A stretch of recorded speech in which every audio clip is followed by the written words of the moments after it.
What's going on, everybody? Want to talk to you a little bit about what we're seeing in today's real estate market, especially when it comes time for the affordability. That has been the biggest leading indicator, what is slowing the real estate market. Now, a lot of us have heard in the recent weeks, last week, on how the FOMC have hired on and brought on a new candidate. Still needs to be approved through the Senate, but a new chairman. And Jerome Powell will be out sometime in May. And so there's a process. But inside this process, the president is working hard to get the affordability down. You've been hearing some of the things about raising home prices, which is what you want to continue to do, but not at the aggressive rate that we've been seeing it, especially here in the Charlotte area specifically. You can't have a 20 to 35% increase in home values. Yes, that sounds wonderful, but at the same token, it really causes a logjam and a slowdown. And that's what we're seeing in today's market. Until recently, we've now seen the affordability start to take a little bit of a turn. I want to share with you a report that came in with Redfin. We're now seeing that actually home buyers are having a little bit of an opportunity. As you can see here, home buyers are scoring one of the best opportunities that we've seen in the recent years. So if you take a look at this over here, you're going to see in the last 13 years, we're finally seeing a discount, meaning the percentage off the list price at 7.9%. So this is a two-headed monster. Buyers, an opportunity that you're getting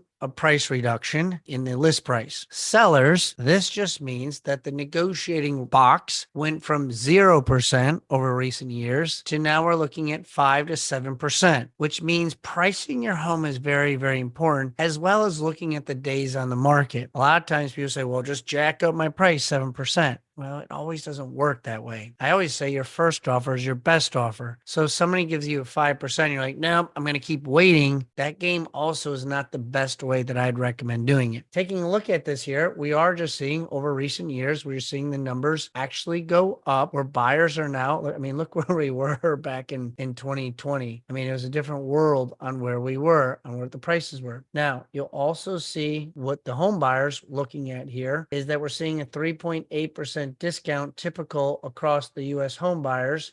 Okay. When we look at this, it's very, very important to understand that a list price is getting a discount. They say discount, just a price improvement of $31,000. Okay. We calculated that by 7.9% average discount last year on original median price of $400,000. Okay. Among all home buyers, not just who paid less than price, the average discount was around $15,000. So this was the high end. This is kind of the average of where we're looking. We're seeing more and more of it all coming into it. You'll also see that 62%, take a look at this all, 62% of homes sold below price and 15% at price. So let's see, it's 62, 72, about 77 to 80% of homes all are selling at or below. The number of what's going above list price is at 22%. And as you can see, since 2022, really 2021, we've been on a decline on that. So last but not least, these are some stats that I would take a look at for both the buyer perspective and the seller perspective, is to be able to see where we are. We are seeing an uptick of homes being sold below original price compared to above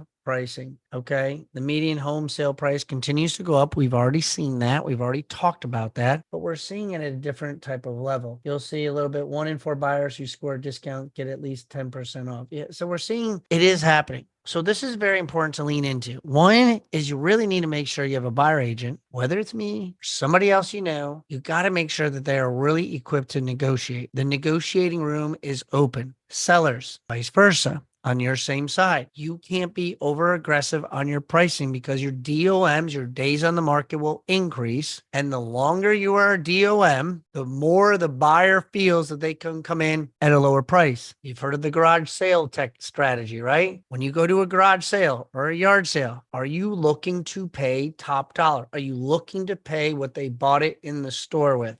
No, there's depreciation and you're trying to get a deal. And that's what yard sales and garage sales are all about. Trying to get a deal. And that's what happens when your DOMs go up. There's strategies around all of this all. Just want to share with you some information on what we're seeing in today's buyer's market, some strategies in the seller's market, and how we are handling them so we can help you clients, our customers, our buyers, and our sellers. So if I can help you, if you want to lean in, if you want to have a conversation, if you want to be like, I need to get a game plan because we're already in February and I want to be ahead of the game, then you need to let me know. DM me. Let's have a conversation. There's no obligation. There's nothing like, you got to sign with me. No, like, let's just have a conversation and see what we can do. So I'll appreciate you. If you got something out of this, put a 5 in the chat. Put a 5 in the chat. And let me know if you got something, some value from this. And looking forward to talking to you. Till then, stay warm. It's chilly out. Bye, y'all.